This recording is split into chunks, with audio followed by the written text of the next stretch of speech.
Okay, Parsha Vayero. Vayero Elav.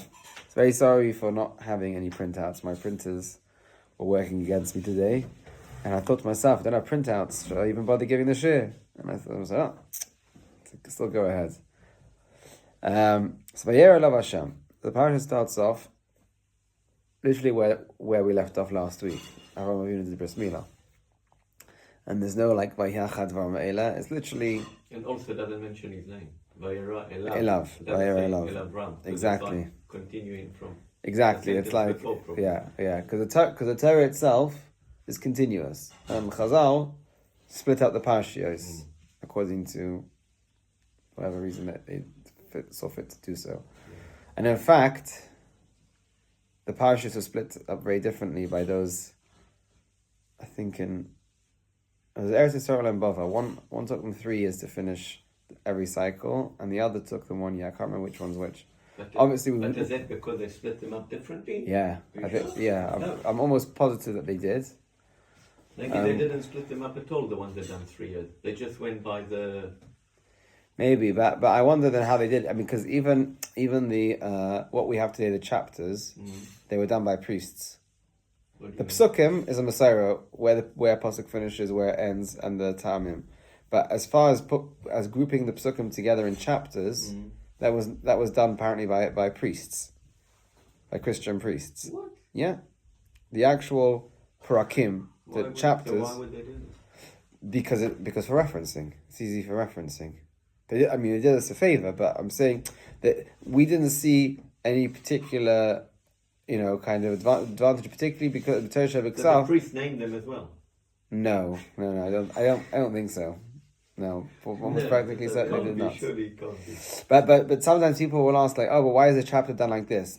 It wasn't done by any any of the Chazal, so it doesn't. I never hear things based on the chapters. The chapters, really? No. It's also based on why chapters like that? No. Never. Oh. Very often, obviously, the chapters are, particularly if you translate it, so you see where the topic begins and the topic ends, but it doesn't necessarily mean that they were correct in assessing where the topic began and ended, because as far as they know, the next topic is very much connected to this topic. But when Rashi talks about a stuma and a psucha, Rashi talks about beginning and ending of topics, not about beginning and ending of chapters, because that's something which is entirely different. In any event, and so somebody's going to say, okay, but what's all the thing about the end of every parasha? You got like siman about the psukim, yeah, because again, the psukim were divided the way they were divided already from Har Sinai. Again, we had the tamim, the beginning of the pasuk, and the middle of the pasuk, and the end of the pasuk. The division of psukim has always been the same. We've never been unchanged. The only question is, how many psukim do you put together to create a chapter? And that wasn't decided by us, but nevertheless, it did us a favor. Imagine finding a pasuk without it. The 500th pasuk in the Torah. All right, let's start counting. Instead of saying this chapter, this verse. So it made things easier. But in any event, yes, it continues where it left off. So Vayero Elav Hashem B'Elonim Amrit. As we know, Torah is timeless. Meaning of the Torah is timeless means that it's got a message for us. Okay, Torah is not a history book. It's not telling us a story. It is a nice story, with the malachim coming and everything. But what does it mean for us? What does it mean for me? What does it mean for you? What does it mean 3,000 years later? That Avraham Avinu then was sitting Chaim Hayom and he invited guests. We know Avraham Avinu, he did Achnasas Arachim. What are the words, perhaps on a deeper level, teaching us here? Says the Noam Elimelech, Naktim lefarish pasuk v'Avraham zakim baba yomim. Let's first go a little bit back. I think it's a little bit back, and it talks about Avraham Avinu's seeming age.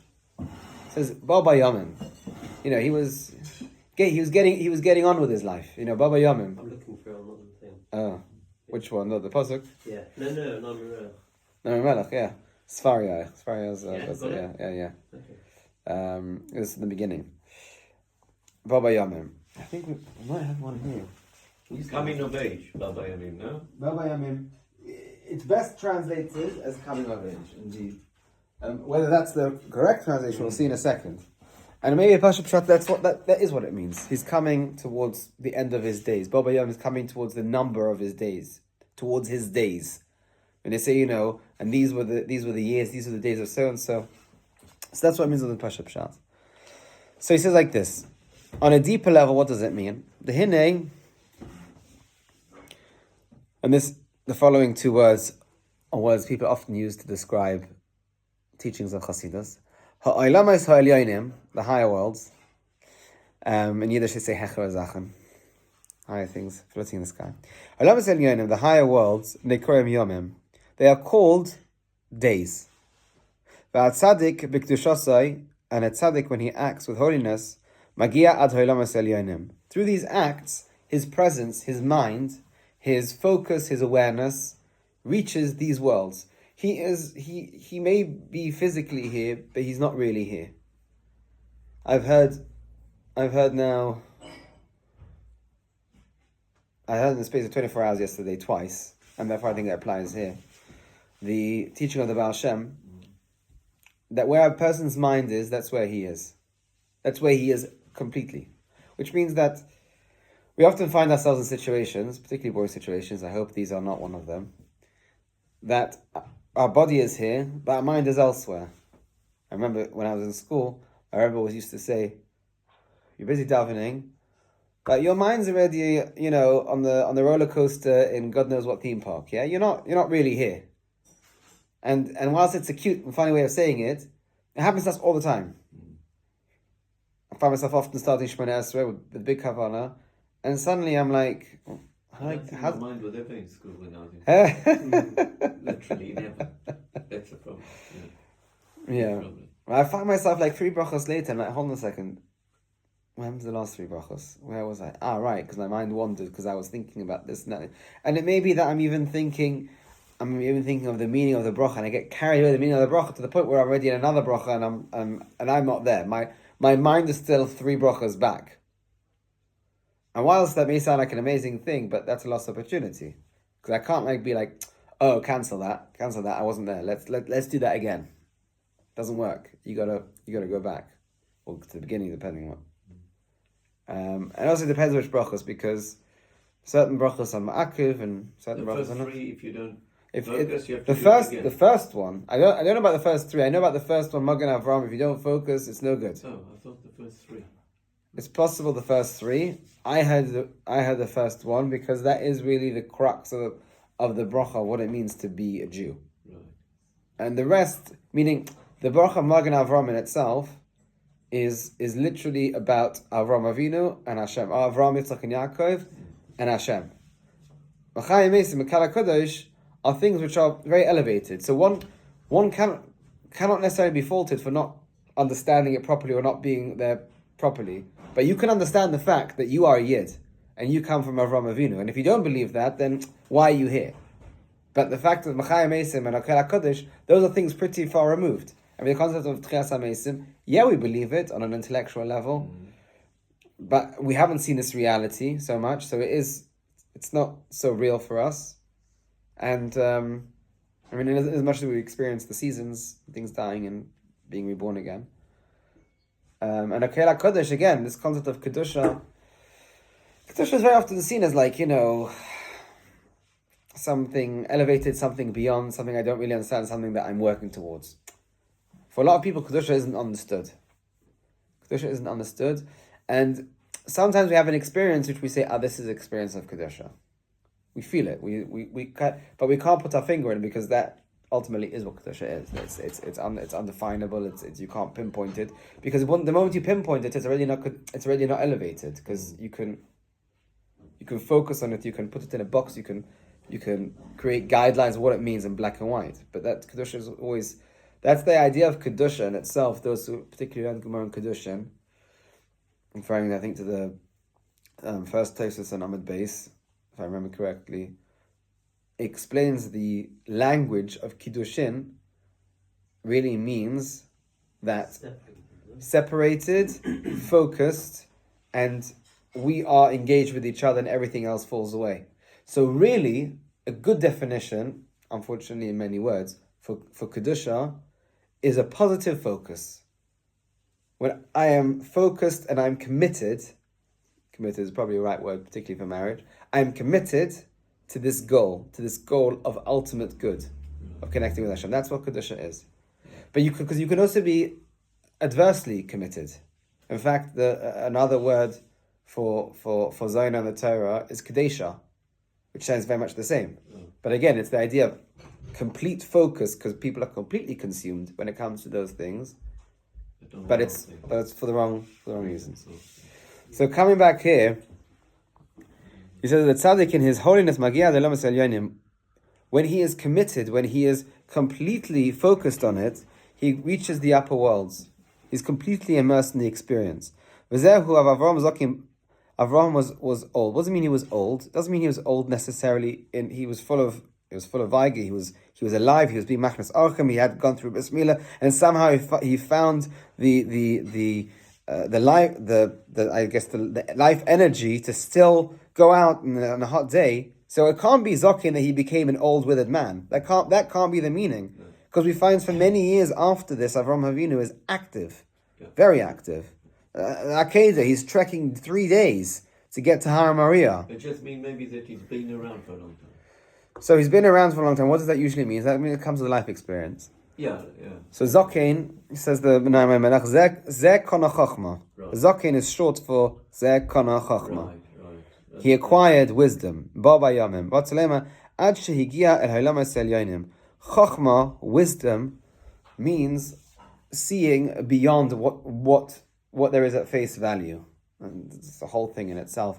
But Avraham Avinu had lived so long and through so many different experiences in so many different countries, met so many different people, waged wars,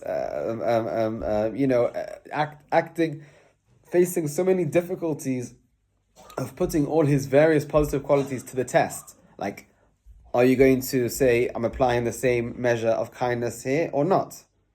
Technically, Avraham Avinu was just, had blind kindness, if you will call it, just applied kindness to everybody. He would have never saved Lot, because he had to fight the other kings in order to save Lot. So again, and this must have been a massive, massive test for Avraham Avinu, who preached kindness and a world where people would get on and only be kind to each other and not wage war. But now he's put in a position where he's got to wage a war.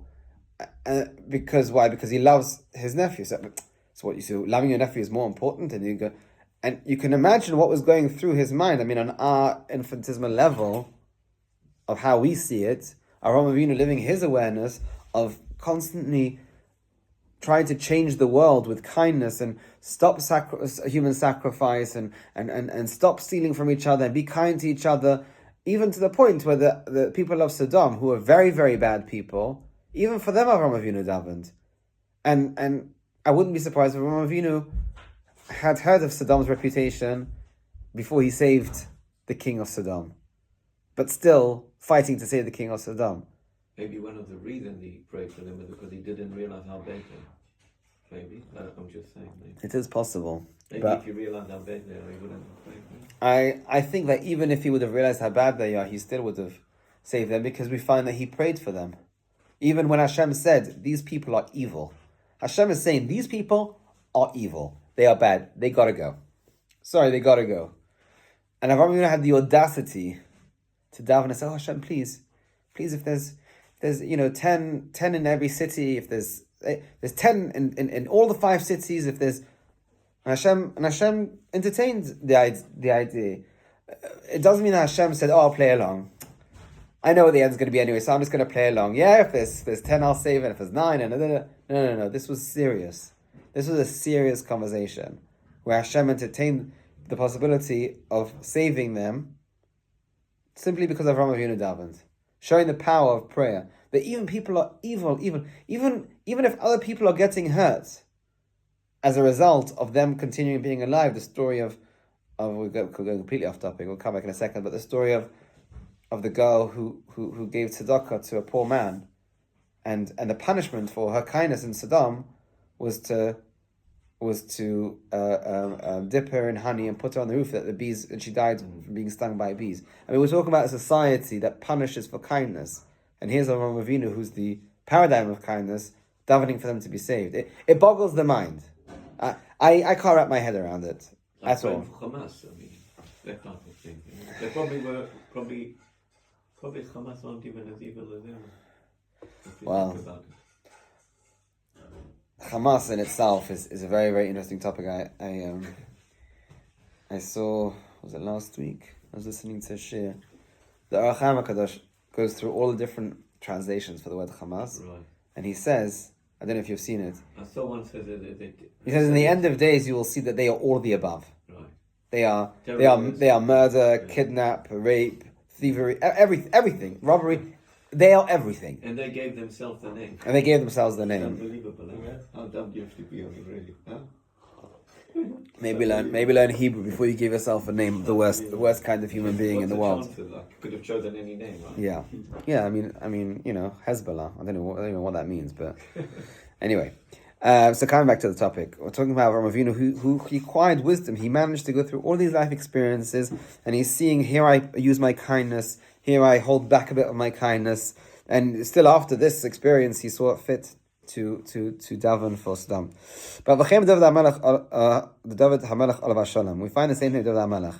It says also Zokim Baba Yomim that he was older in age, and he was much younger than Avraham Avinu at this point, because he passed away when he was 70, and Avraham Avinu is now almost 100. And so therefore, it can't be a measure of necessarily of days, of years, rather it must mean a measure of wisdom. Life experience that you learn from is wisdom. Life experience you don't learn from is just a wasted opportunity.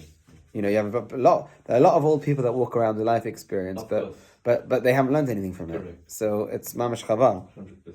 But it's never too late. V'zehu, and this is what David HaMelech is saying in Tehillim. Chaim sho'al mimcho nasat lo erech yomim. He literal translation is that he asked from you life, and you gave him length of days. So Noam Elimelech explains it slightly differently. The tzaddik hachayim sheyesh lo ba'olam hazeh einay etzlo. This life that he has, he doesn't consider it his. He's on borrowed time, quite literally. He considers himself to be on borrowed time.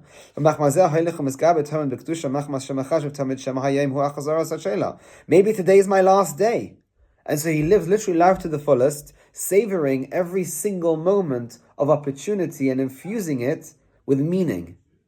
This can be, I remember shortly after it was almost, in my experience, the closest that I've come to something like this. Well, I'm not a tzaddik, but in that kind of awareness, it was shortly after 7th of October, and my nephew, I think my nephew was sent to somewhere in Gaza, and it became, as much pain as I felt before, it became a lot more real, because it was a lot closer to home, quite literally. And I remember taking it to him and telling my kids, come and say it to him, and sitting. I thought like this is it, like Mashiach, like I felt like I've got to use every single second, because who knows how many seconds we have left.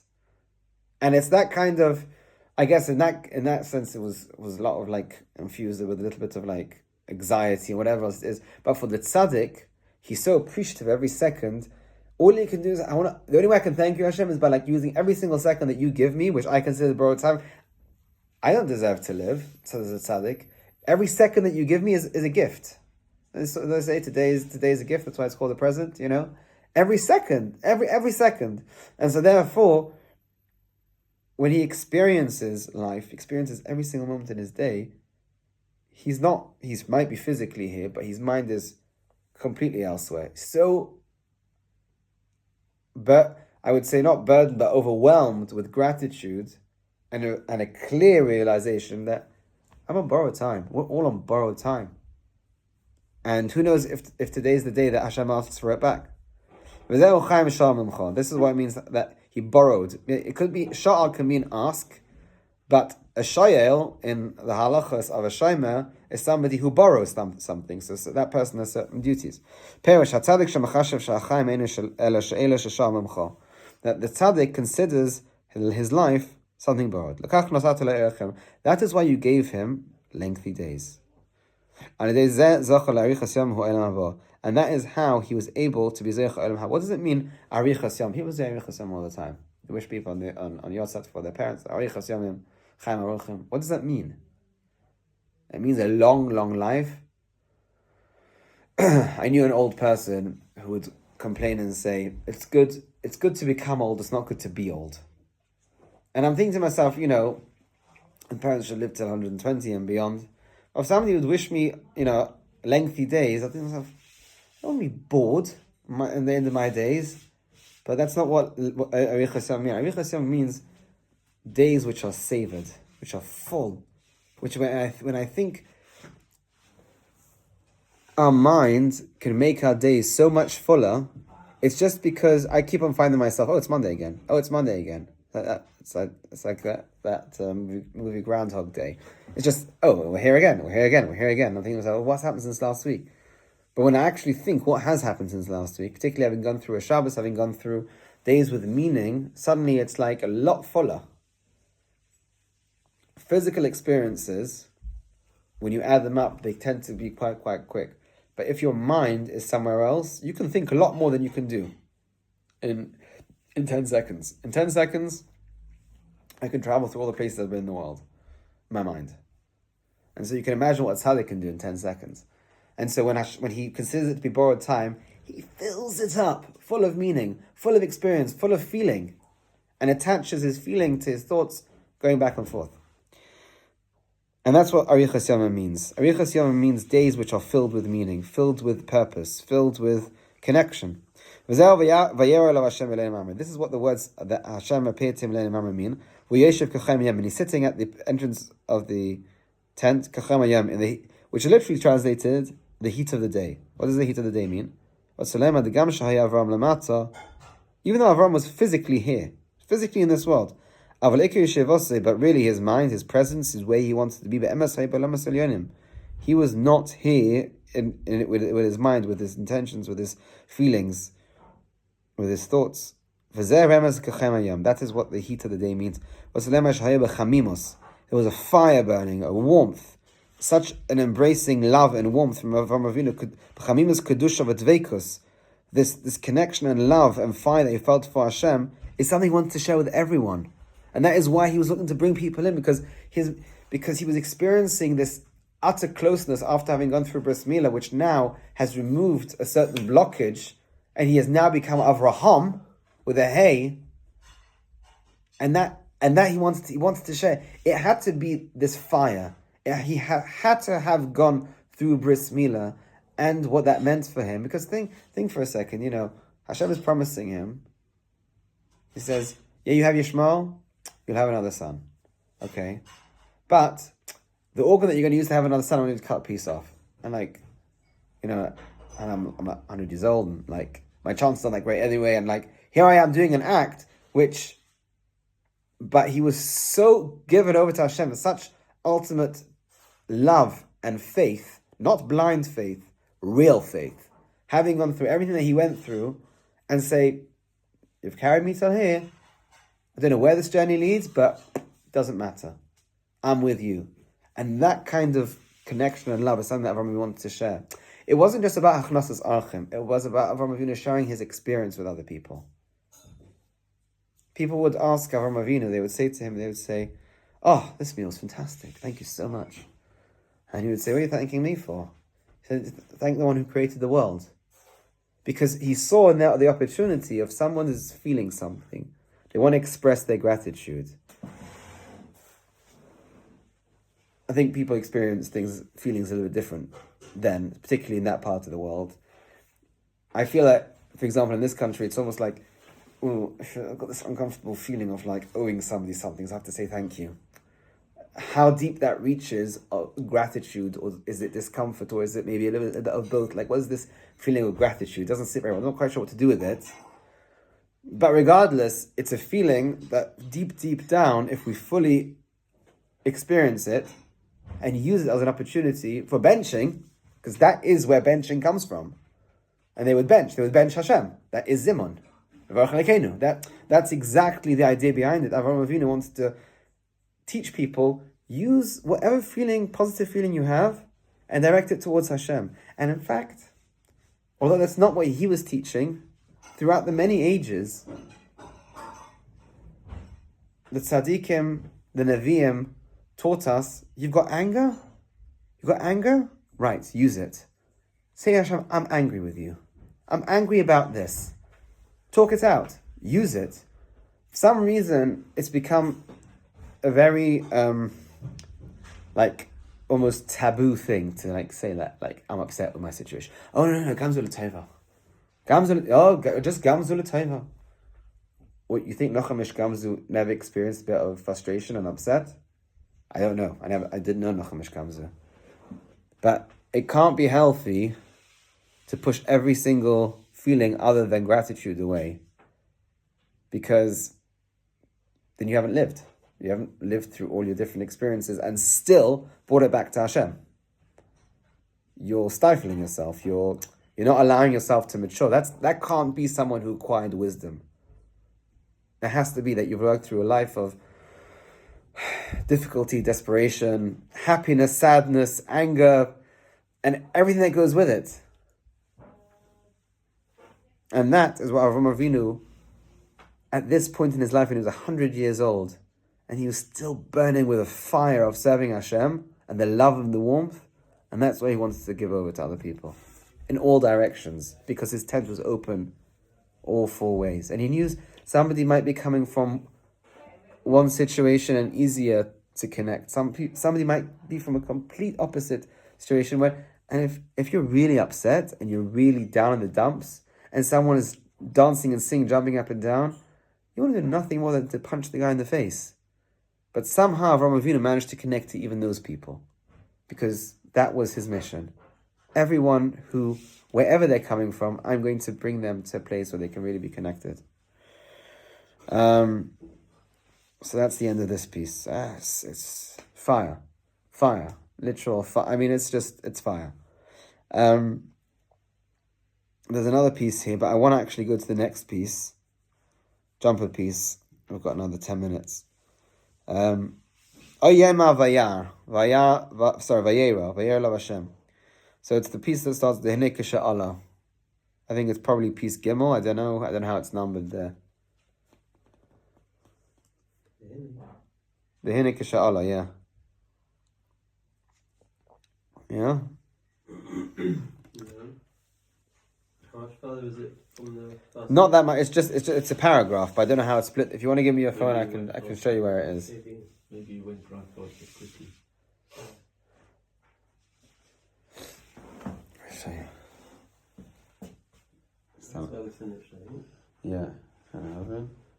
This is number 2.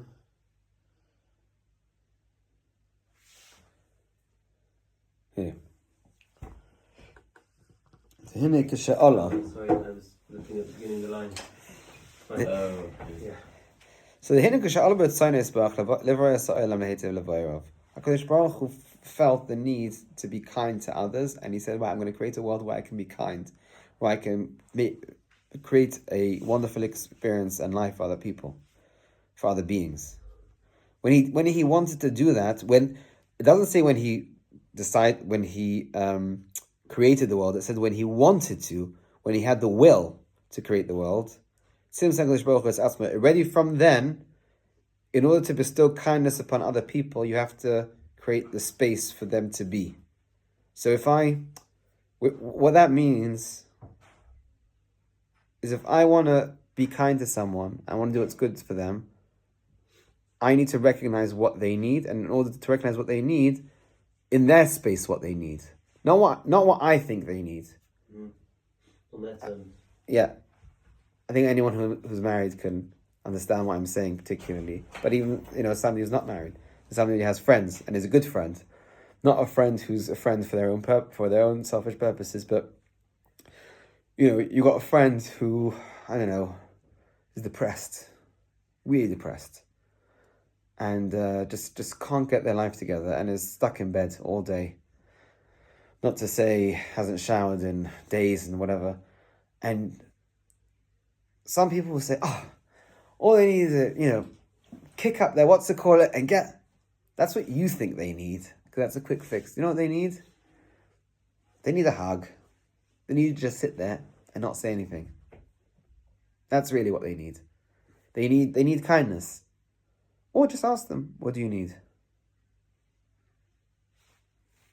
And that's why it's beautiful, because it doesn't say when Hashem created the world. It's when he wants to create the world. He's already knew, because Hashem is Hashem. And it shows us that when you have the will to be good to someone, before you do anything, Before you create a world for them where you can give the kindness that you think that they need, withdraw yourself. Make space. So where did Hashem withdraw himself to? Where did he condense his being, in a certain sense, into?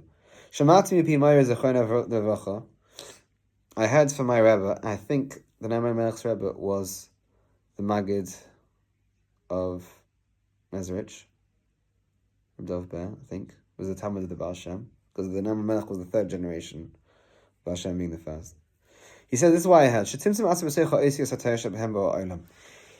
He concealed himself, he withdrew himself, and put himself in the letters that he used in the Torah to create the world. This is what it means when it says in the Gemara in Erevim,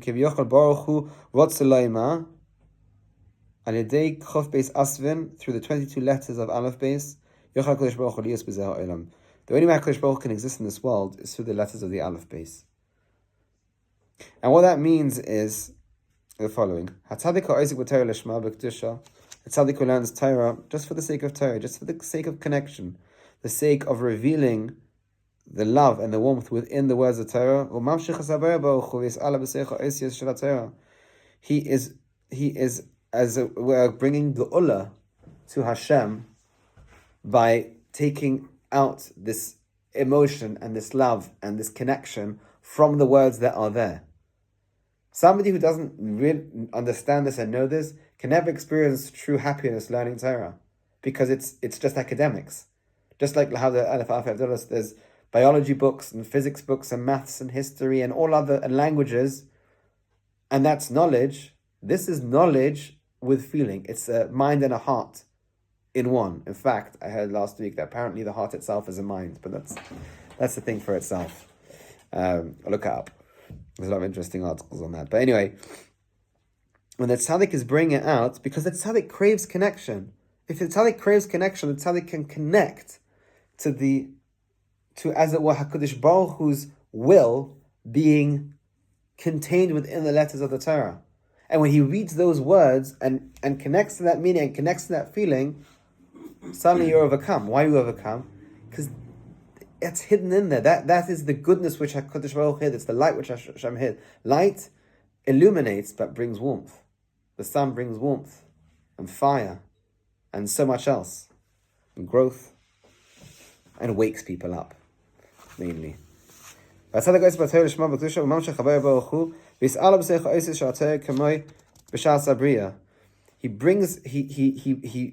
geula for Hashem, for the Shekhinah, from outside, taking HaKadosh Baruch Hu, as it were, out of the Oisius. And for me, what comes up in my head, is almost like, getting the genie out of the lamp. Obviously, the reason why I say that is this idea of so much power contained within something so small, but by connecting to it and really, really connecting to it, deeply connecting, wanting it, you bring it out. And that's something that only the tzaddik can do adequately. And that is the meaning of HaKadosh Baruch Hu appearing to Avraham Avinu Mamre. Mamre hu lashon amira. The word mamre has the letters of amira in it, of speaking. Ve'ilein hu haTorah v'mitzvos, and these speaking, this message is the Torah, the mitzvos, himanofim. They are the branches. They are the branches of HaKadosh Baruch Hu's will. I didn't realize how long a piece it was until I turned the page. I mean, the truth is, I did prepare it, but I forgot how long it was. So I'm not going to go through the whole thing. But what he's saying here, and I encourage everybody to learn the rest in their own time. Or maybe we can do another one tomorrow night. I don't know. Just joking. Rabbi Man will be upset. Well, we start before his thing, so. And clearly we attract a lot of people, so we'll bring a crowd. Nobody knows in this video how many people there are here, so who knows? But anyway, yes, of course. I'm just honesty, just pure honesty. It doesn't matter how many people are here, how many people are not. Even if one person is, even if I'm talking to myself, it's worth it. In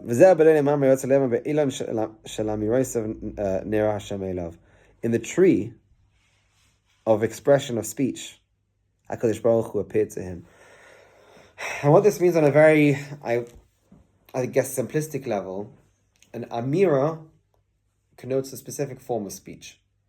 It means that I want to connect with you through the words and my will that's coming out of my heart. It's not just that I'm conveying a message which everybody else would get the same dry understanding and meaning out of the words that I say, which is the reason why the Baal Shem himself wasn't very eager to have what he said printed out.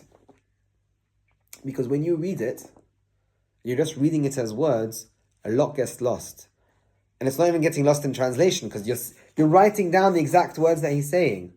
When I say to somebody, I love you, or I say, I love you, I'm saying exactly the same words, but what's behind it? Something that I can't...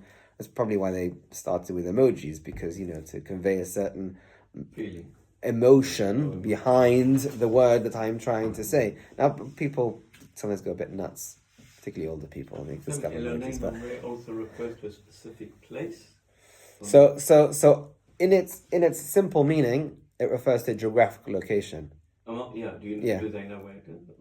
I think they do. I think there's an not Jewish archaeologist, but an archaeologist in Israel. I don't know if he lives. I think he lives in the States, but he goes off into Israel. And there's a lot of places in Tanakh which he's found. It's pretty amazing. It's worth looking up. But if you think about it, if it was to give me a geographical location, why would it tell me where certain trees are?